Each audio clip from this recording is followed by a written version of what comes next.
This is the 23:30 GMT edition of the Khoodeelaar television channel being broadcast on the internet, only on the internet, not on satellite, not on terrestrial, not on cable platforms. And this is the part A of the Khoodeelaar television channel, 23:30 GMT, Wednesday, 7th of December, 2022. It's contrast to our normal proceedings when we start. We welcome wholeheartedly the picture on the front page of the Times of Wednesday, 7th of December 2022. A smiling photograph of the actress Kate Winslet. Now, Kate Winslet, of course, hit the headline about 3 days previously by talking about the spiritual destruction she experienced after hearing about the plight of the teenage girl suffering from multiple sclerosis and her mother being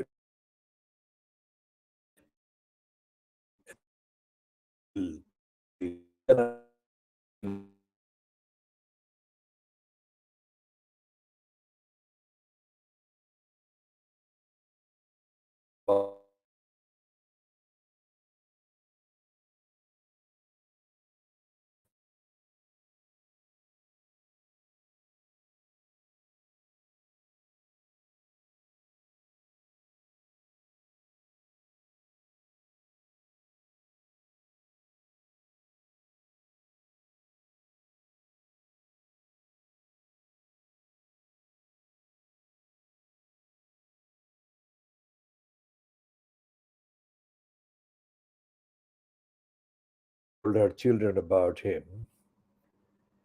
So tightly featured on the front page of the Times, and this is rare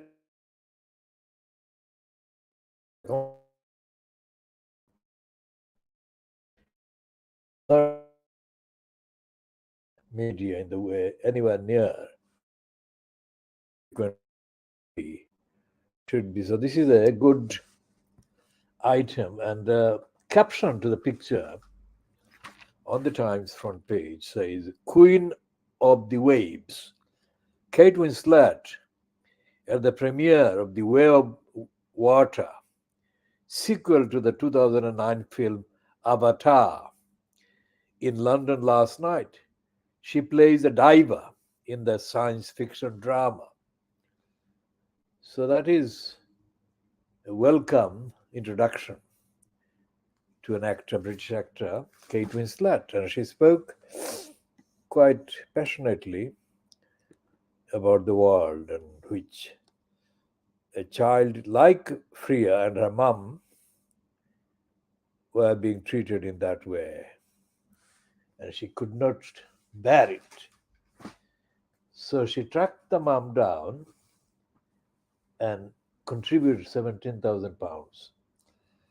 Well, compared to the overall income she has, that is, of course, a very small amount, but that is a big item of solidarity and support. So that's what matters. Now, that is the spirit in which society and humanity should exist. But she said, what kind of planet is that? Where a mom is treated, pushed into that kind of position. And we need to change the planet. That is the point. So, what else is on the Times of the Wednesday? Let's see if there is any item Uh,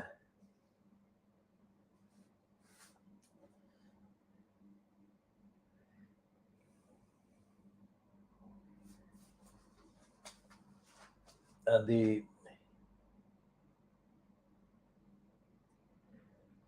from the film about water to climate change, leaving Karachi in Pakistan at the mercy of the water mafia. This is the politicians and their cronies grip supply in Pakistan's biggest city. Report Charlie Faulkner and Samir Mandru. Many residents have little choice but to collect water from illegally run hydrants. Water means power in Pakistan's sprawling southern city of Karachi. It is home to 20 million people, but only about half of the coastal city's water demand is met. Run by the mafia gangs and corrupt local authorities. According to residents, the malfunctioning water system is facing another challenge: climate change. Water is war. The problem is supply. Amir Ali, 36, a community leader and politician, said. Some local politicians have control over the hydrants. It's become a very politicized issue. Government owned underground pipes distribute water throughout the city, but the supply works for only a few days a week, sometimes less. The supply, which reaches some houses directly, but also goes to communal distribution centers, is significantly hampered by groups known as the water mafia, tapping into the pipes and redirecting the water to private hydrants or to fill tankers from which they then sell supplies. And it's a four paragraph piece on the on page 32 of the Times. That is the world news. So this is a very important issue, water and the water mafia.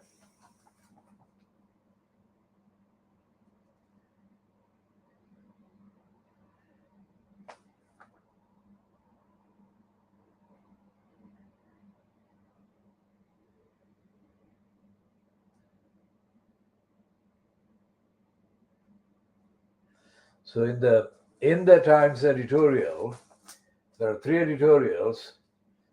The middle one is the house building blight. The government is sacrificing the country's needs to the interests of property owners. Well, that has been the actual norm for decades, if not longer.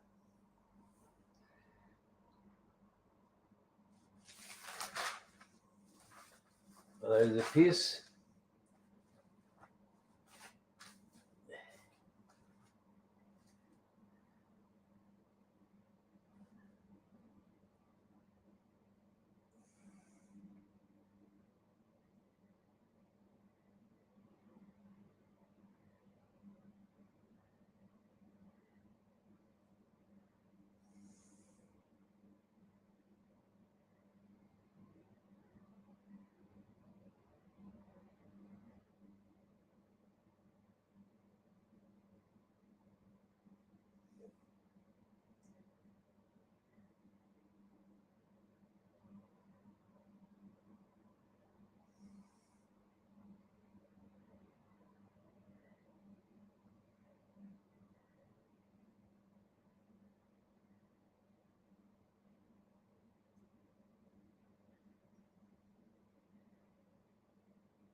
And here is a piece by the racist Matthew Paris. He's a self-confessed racist. But here is a piece of ironic modesty. He says about Somerset Maugham. says Paris, born and brought up in Southern Africa in the apartheid racist era, and he remains a racist, despite the fact that he has embarrassingly and creepily got himself a flat in Limehouse in Tower Hamlets, not far from the commercial road. So says in his piece, if I could write, I could really write, I would write like Mom. That's a tribute to Somerset Maugham, who was a philosopher and a poet as well. And Daniel Finkelstein says in his comment that axing the House of Lords, that's the House of Peers, the so called upper house in the corrupt Parliament of Britain, he said the axing the Lords is a recipe for bad news. Well, bad laws, but I'm saying bad news. And there is a piece here which is absolutely amazing. It's a Christmas appeal, the Times and the Sunday Times. And the headline is Parents Too Proud to Admit They Can't Feed Their Children. Now, this is England. This is England, although it is British, but it's actually England that we are talking about, because England, demographically and politically and in many ways, is the majority part of the United Kingdom. And so, therefore, England is what this headline is about. The parents too proud to admit they can't feed their children. Now, this is such a horrible, horrible, horrible reality. That shows that the Conservatives who have been in control of the government for the last 13 years or so, well, almost 13 years, have created starvation in Britain. But that is not something that the Conservatives alone have done. Starvation in Britain has been perpetuated by the Labour controlled governments as well. And perpetuation will get even worse if Keir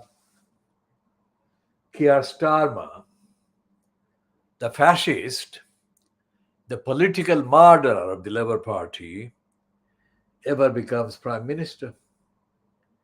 Because when he was the Director of Public Prosecutions, in the last few weeks of his tenure as Director of Public Prosecutions, Starmer introduced new hurdles to make it very difficult for the most vulnerable, the poorest people, to get any help.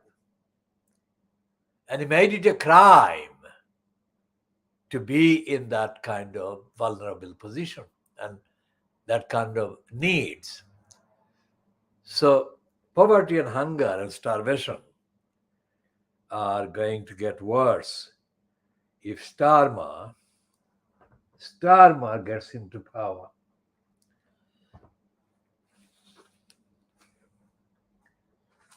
And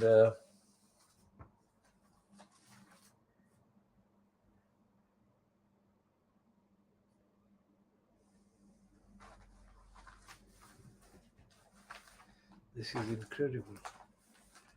Who is this woman?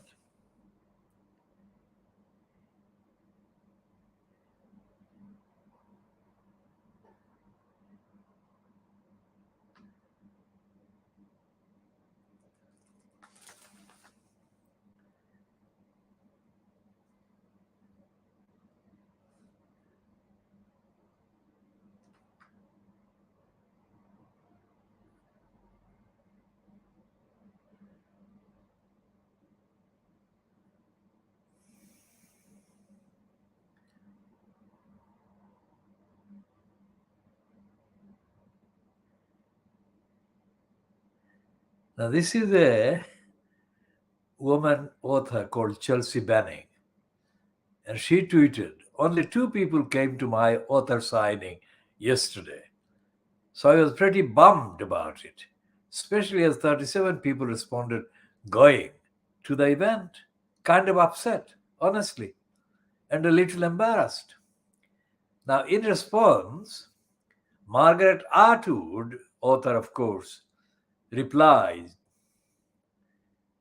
"Join the club? I did a signing to which nobody came, except a guy who wanted to buy some scotch tape and thought I was the help." So the piece by David Sanderson in the Times reads, headlined, "Book signing no-shows are a humiliating rite of passage."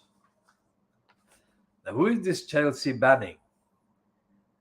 She has got the most extraordinary eyes, and she is featuring here, and she will feature even more after this. She is described as a librarian who had been working on her Devo Nobel for 15 years, wrote on the platform on Sunday. Well, it's on the platform on Sunday. Kind of upset, honestly, she added, and a little embarrassed. What happened next caught her by surprise, as many of the English language's best known writers shared their own embarrassing signing events. Coe, the writer of What a Carve Up and the Rotters Club, among many others, told Benning that he had once been invited to a crime writers' festival where Colin Dexter, the creator of the Inspector Morse novels, was on at the same time. Only one person showed up for me. We chatted for a while, and I told him how glad I was that he'd come. He said, "Actually, I'm Jan Rankin, and I was supposed to be introducing you." Gaiman told Banning he had attended a signing in New York along with the late Terry Pratchett. "Nobody came to us at all," Gaiman wrote, "so you are too up on us." Stephen King, the American novelist who has sold more than 400 million books, said that for his first signing for his 1975 novel, Salem's Lot, which he had written after Carrie in 1974, he had one customer, a fat kid, King wrote on Twitter, who said, "Hi, bud. Do you know where there is some Nazi books?" Atwood, the Canadian double winner of the Booker Prize, told Banning, "Join the club. I did a signing to which nobody came, except a guy who wanted to buy some scotch tape and thought I was the help." Kate Moss, with an E, said that for her first book signing at a Waterstones in Manchester for a book she said wasn't very good, her fellow writer Philippa Gregory was also doing a signing and attracting all the buyers. "Nobody came close to me, and then they began to feel sorry for me," Moss said, humiliated and pitied by the audience. Moss added that the fear of nobody turning up was an awful agony. It doesn't ever go away. Gregory said, however, that writers should be careful for what you wish for, adding that encountering readers was sometimes quite weird.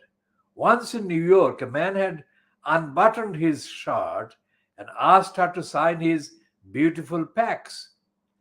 After she hesitantly did so, the reader said he was going to get the signature tattooed. Sometimes you get readers who just want the book signed, but others want a moment with you or for you to be incredibly illuminating. I'm always conscious that I don't know why they want that connection. or what part I have played in their lives. And that is sometimes very, very moving, but sometimes quite weird. Benning said the no shows had felt like a final frustration after her struggles generating attention for her Orb Crowns and Legends, which came out in August. For a while, I felt like I was throwing my book into the void and getting nothing, the American writer told National Public Radio. She said that after 37 people told her they would attend the signing in Ohio, she warned the shopkeeper to prepare for a full crowd. Then only two people turned up. I was discouraged and hammed and bummed, and I felt had that book be, had that bookstore owner opened his store for me, she said, prompting her tense tweet. And then the world's writers shared their miserable and sometimes funny experiences. I stayed up until 1 a.m. in complete shock, just watching it happen, Banning said. And as for her Twitter account now, filling up with photographs of people reading her novel in bookshops. Oh my God, she has got it then. She has got them.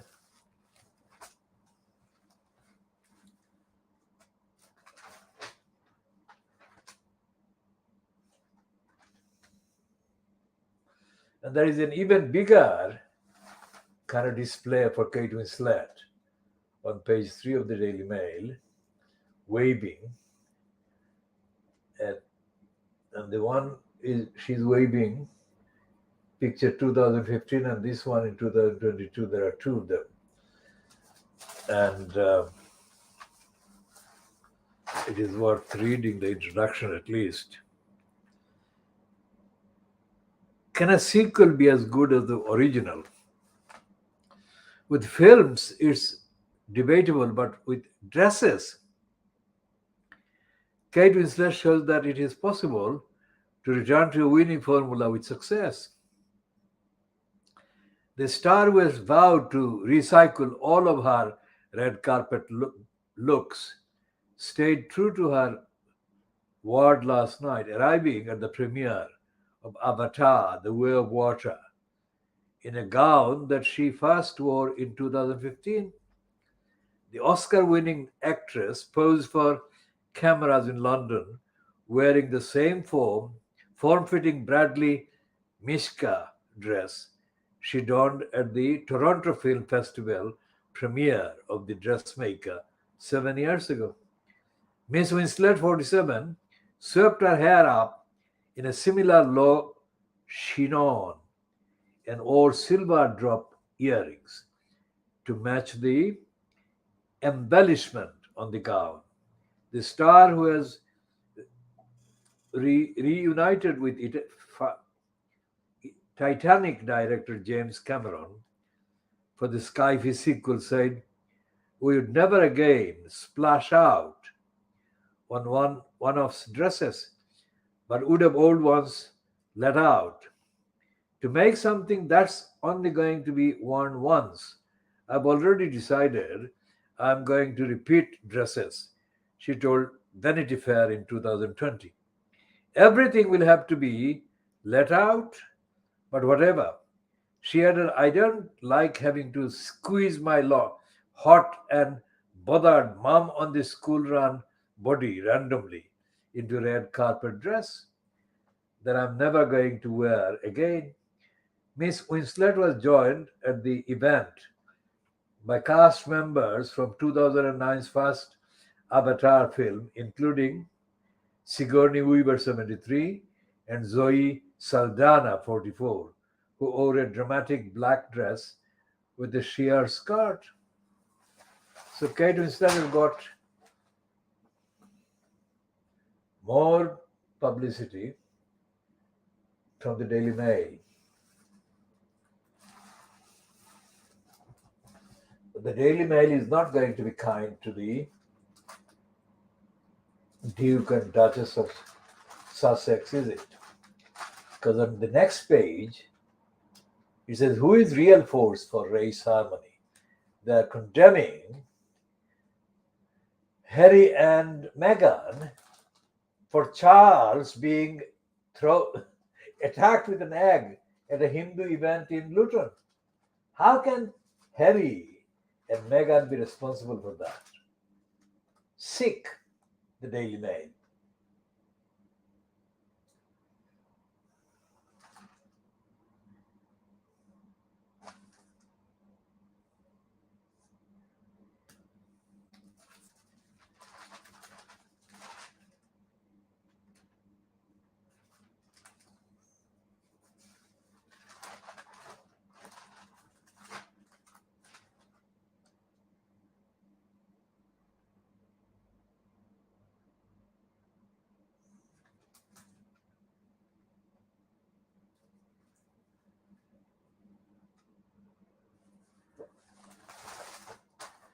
A prominent cleric today defends the government's tough stance on illegal migration in a rebuke to the Archbishop of Canterbury. Former senior Church of England Bishop Dr. Michael Nazir Ali claims most migrants crossing the Channel by dinghy have come from safe countries and that many are seeking a better life, not fleeing war or torture. Now, he is a cunt. He is a complete and utter fucking cunt.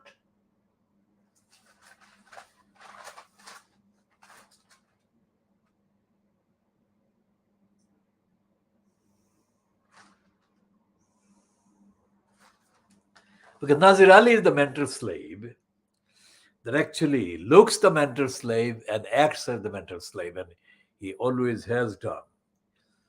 And these are the people that actually give disgrace. They disgrace the whole idea of being man of God. And there is a piece on page 2 of the Sun. Baroness Bra, Michelle Mone, and said that she's planning to disappear. What she's doing, because of the pressure coming on her, she's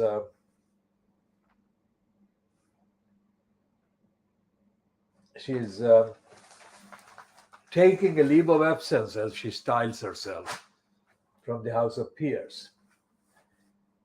And there is a picture of her with her husband, and the Daily Mail, which is the one that actually keeps calling her Baroness Bra. Baroness Bra faces new allegation as she steps back from Lords to clear her name. That will never happen. She's the sleazy, complete corruption personified. She's a personification of complete sleaze and criminality that was put in the House of Peers by the sleazeball, Dave Cameron. So here is the piece by the Daily Mail's senior political correspondent, Tom Witherow. Baroness Bra faces new allegation as she steps back from the Lords to clear her name. Tory Pierre Michelle Mone is spelled M-O-N-E, but she actually does moan, M-O-A-N, as she aggressively attacked government employees in order to force them to give public money in the millions to company connected with her husband. Earlier this week, Mr. Hancock revealed in his new book, serialized in the Daily Mail and the Mail on Sunday, that Baroness Mone sent him threatening and extraordinarily aggressive emails complaining the firm making lateral flow tests was missing out on deals. He did not name the company, but last night the Guardian reported it was LFI Diagnostics, a secret entity of the family office of the Conservative peer's husband, Douglas Barrowman. Former Health Secretary Mr. Hancock wrote in his pandemic diaries that Baroness Moan demanded his urgent help with the farm in June last year. She told him the company wasn't getting the multi-million pound contracts it deserves and threatened to blow open corruption at the highest levels, Mr. Hancock said. Last night, The Guardian claimed it had seen a document which listed LFI Diagnostics as an entity of the family office of Mr. Barrowman. A source close to Baroness Moan denied the report was accurate. Baroness Moan's office announced yesterday that she will step back from the House of Lords temporarily, following claims she pocketed millions of pounds from PFI diagnostic contracts. The Tory peer, nicknamed Baroness Bra, was granted a leave of absence to clear her name over allegations she and her children received £29 million after referring another company called PPE MedPro for contracts for masks and gowns, these COVID masks and gowns. The firm was awarded more than £200 million to supply equipment after she recommended it to ministers in the early days of the pandemic. The PR who founded lingerie firm Ultimo has repeatedly denied the claims. A statement released by her office said, with immediate effect, Baroness Moan will be taking a leave of absence from the House of Lords in order to clear her name of the allegations that have been unjustly leveled against her. It means Lady Moan will not attend sittings of the House, vote on any proceedings, and will not be able to claim any allowance. But Lord's rules state that she could be dragged back to face investigation or sanction. Parliamentary records indicate Lady Moan has not spoken in the Lords since March 2020.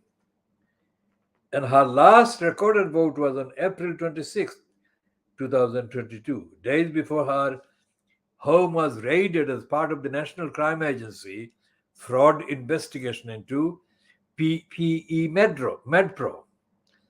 It came as the government last night agreed to release records relating to the award of contracts to PPE MedPro. Labour put forward a motion in the House of Commons to force the government to release documents relating to the contracts between the Department of Health and PPE MedPro to MPs. The government said it would not oppose the motion, meaning the documents will eventually be released to the Commons Public Accounts Committee following the conclusion of the NCA probe. I mean, this is completely criminal. She is a complete, absolute prostitute. She has absolutely disgraced everything.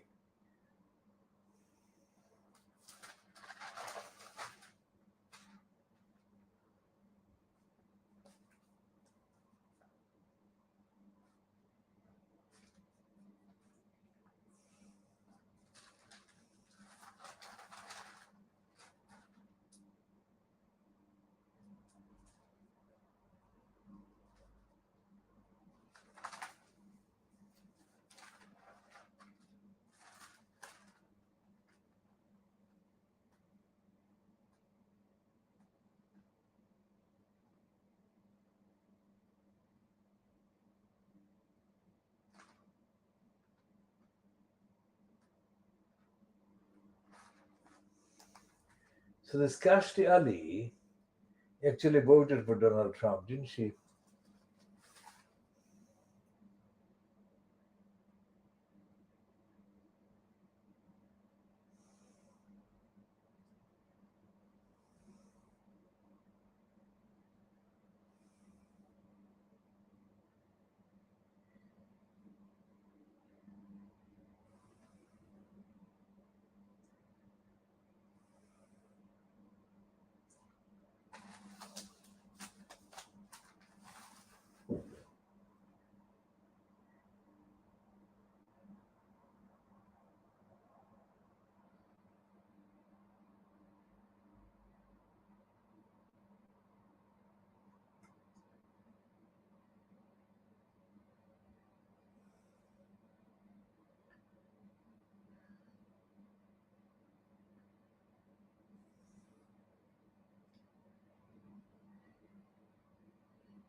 So, Kirstie Ali was a Scientologist and a Trump supporter, and her views about the current Russian attack on Ukraine are also controversial.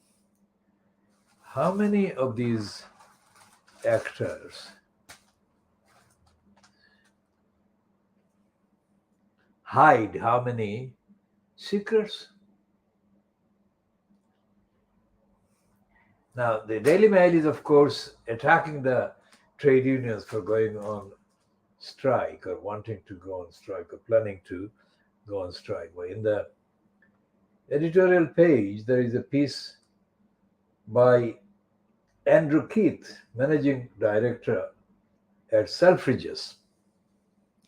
And the heading is curious. Wake up, Mr. Hunt, that is the Chancellor of the Exchequer, the UK Finance Minister now. He's saying that Jeremy Hunt's tourist tax is driving wealthy shoppers away from Britain and into Europe's arms. Now, why are they, the Daily Mail, why are they bothered about the shoppers going to Europe? I mean, Europe is not a reality, is it? They said the Europe didn't exist. That was the whole point. How sick. Even the Daily Mail is now beginning to confess that reality is hitting itself. And Europe, leaving the European Union, was economically the worst possible decision foisted on the public in Britain. And this is not a political slogan. This is something that they are unable to deny.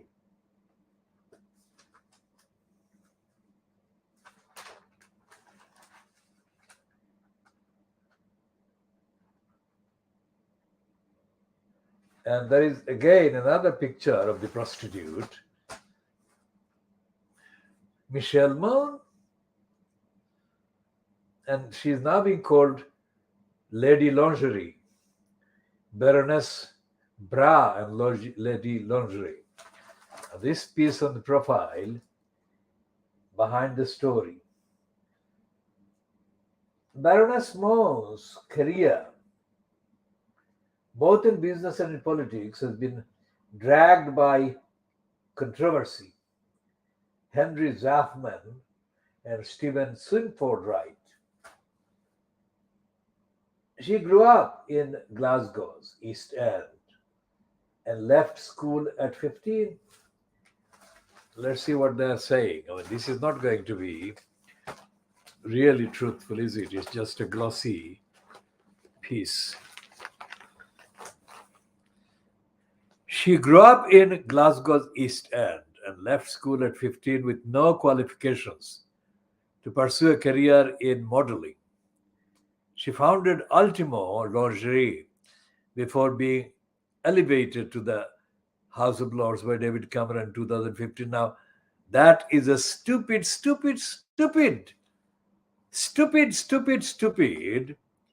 illogical jump. What happened when she was 15 and in the years before she was elevated? I would say she was deposited by the sleazeball criminal David Cameron in 2015.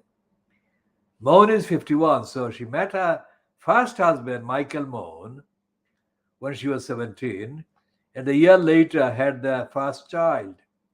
They had two more children before separation in 2011. Mone's business career began with a marketing job at Labatt, the brewer, after she later admitted fabricating qualifications on her CV. Within 2 years, she was head of marketing before being made redundant and invested her payoff in a silicone product she had seen on holiday in Florida. In 1999, she and her husband founded MJM International and developed their first product, the cleavage enhancing Ultimo bra. Moan signed up celebrities including Kelly Brook and Penny Lancaster to her brand. She was criticized after it emerged that the company had paid a substantial sum into a tax avoidance scheme, criticized by George Osborne, who was chancellor, as morally repugnant. Moan said at the time that her tax affairs were in full compliance with the law. Moan's entry to politics began during the 2014 Scottish independence referendum, where she caught the Prime Minister's eye at a Downing Street lunch, her Scottish business leaders. Downing Street lunch for Scottish business leaders. In August 2015, Cameron made Moan his entrepreneurship czar. Why would he choose her? She sold the majority of her stake in Ultimote to a Sri Lanka based lingerie group in 2014 and resigned from the board in 2015. It ceased trading in the UK in 2018. She retained other business interests, but the scandal she is embroiled in now concerns a business she denies having an interest in. In 2020, during the early stages of the pandemic, Moan is accused of lobbying ministers to secure business for PPE MedPro, to supply masks and medical gowns. She did not declare that she had an interest in the farm, but it has since been claimed that an offshore trust from which she and her children benefit received almost 29 million pounds from the company's profits. Concerns about the opaque finances of Moan and her husband, Doug Barrowman, resulted in their bank, HSBC, contacting the National Crime Agency. In April, investigators raided 6 addresses in London and the Isle of Man, including Moan's residence in Belgravia and her 25 million Manx estate. Complete, absolute criminal. Now, this is the kind of people that the racist Cameron elevated, fuck the lot of them, sack the lot of them.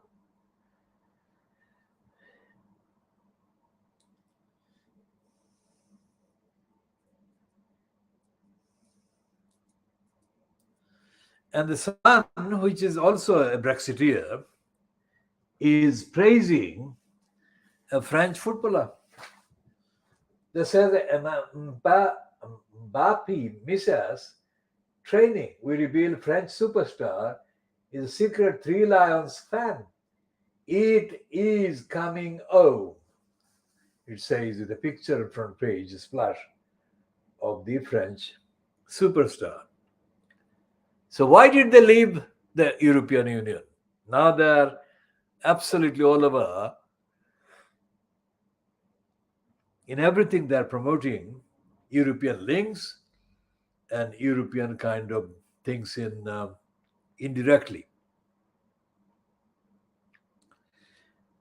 The fact that there is a likelihood of the Conservatives sinking themselves at the next election is becoming more real by the day, which makes it quite likely that the criminal Keir Starmer, who politically murdered the Labour Party, is likely to replace the Conservative Prime Minister, whoever is in post at the time, by the time the transfer takes place.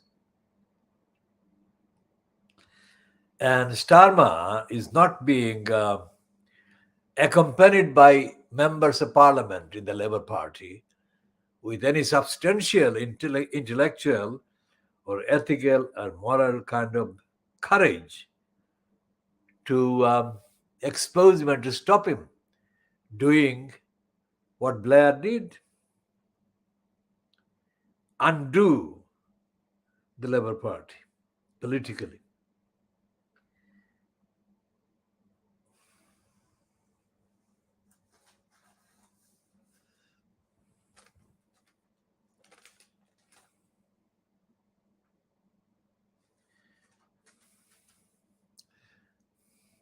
The fact that Paula Manzilauddin was made a member of the House of Peers by Gordon Brown, I think, was something that I had predicted in the 1980s when I knew that this criminal, Paula Monzilla, in many ways, like Michelle Moon, this criminal was over promoting herself. And some of the criminal boys in the East End of London, obviously all of them criminals, were unable to grasp it. But some of the criminals who later turned against her were promoting her in order to undermine my legitimate, truthful warnings against Paula Monzilla, the criminal. So, what is the actual auditor state?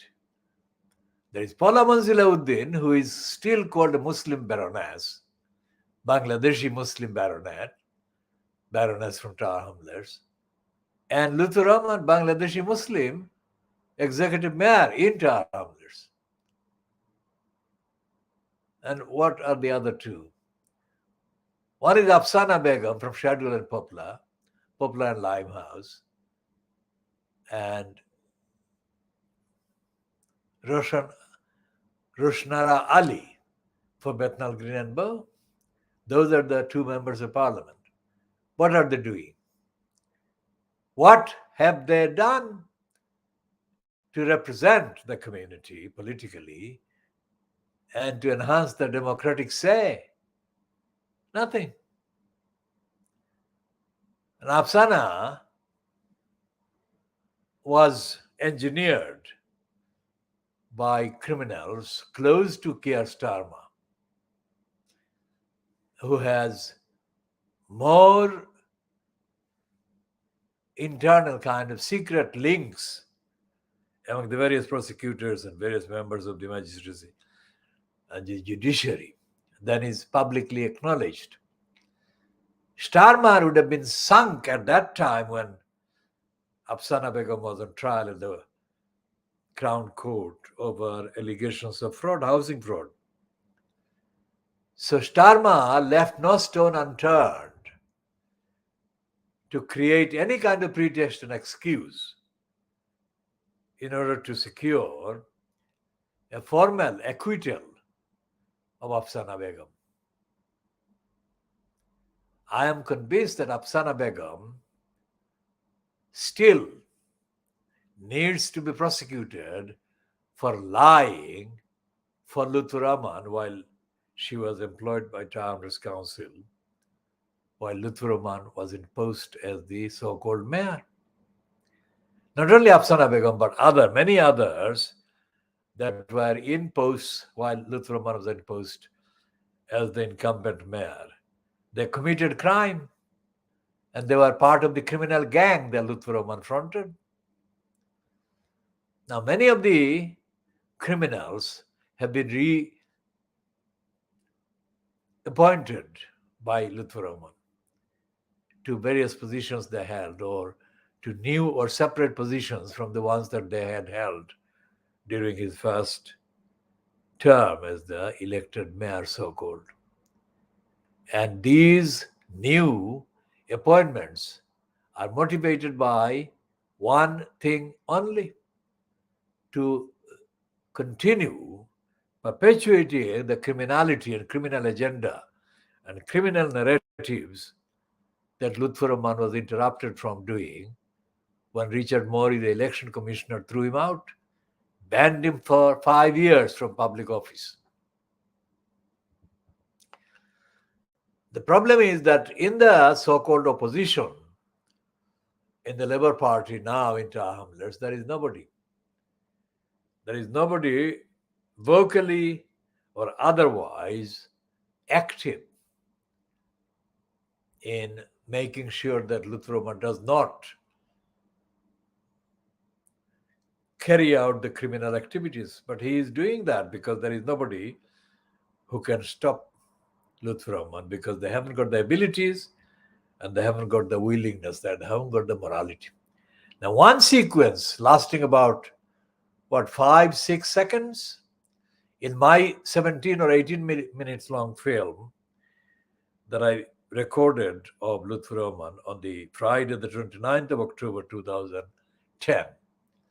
Those 6 or 7 minutes, 6 seconds, show a man from Balagonj who is a fanatic Awami League supporter, that is Sikh Hasina supporter. The man simply would not let go of this Habiganj-based Dr. Hafiz, who is since passed away. Hafiz was one of the early kind of bunch of cheerers for Lutfur Rahman. And Hafiz was trying to physically get his hand away from this particular fanatic, Awami League fanatic. But the fanatic would not let him go. Now, what am I saying there?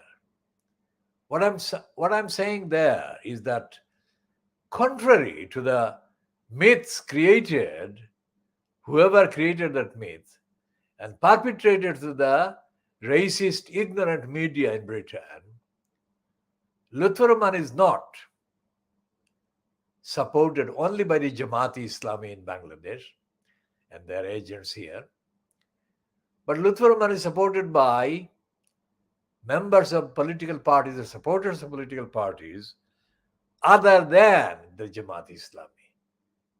What does it mean? In my opinion, on the evidence, it means exactly what I said in 2011 when I made an appearance reluctantly on the channel's Slave, which was the theme as to Bangladeshis in the UK doing active politics based on Bangladesh. And I said, that should be banned. That should be stopped. And I vigorously stated that all the political parties operating in Bangladesh are corrupt to the core. So that's what it proves. That the Bangladeshi politicos don't care. They don't care about corruption. In fact, they would do the corruption themselves if they get the chance. That is the saying. Because as one of the supporters of the Awami League told me, this supporter of the Awami League used to be employed as a kind of controller at a minicab company in Whitechapel. And he comes from an area not far from where I come from, where I grew up in. And he said, Baisab, that is big brother or elder brother, Avne ita kita khoin. Avne khoin Bangladeshi manshor niti nai politics or kita maten avne. Bangladeshor niti thabo gila. Bangladesh hoilo gundar dol. Gundar dol mafiar politics. Awami League hoka, BNP hoka, ita hogoldi mafia. And this man was mafia himself. That is, he supported the Awami League as well. Bangladeshor politics hoilo mafiar politics. Apne kita koin. Apne kita faiba igana Bangladeshor kita niti faita kita. And that is the reality. It's not something that he invented. That is what he was observing And I believe him because I observed this. In fact, the main reason why I left Bangladesh in 1972 was nothing to do with anything else, but there was no ethics, no morality, no rule of law. There was no universal due process whatsoever. That was 72.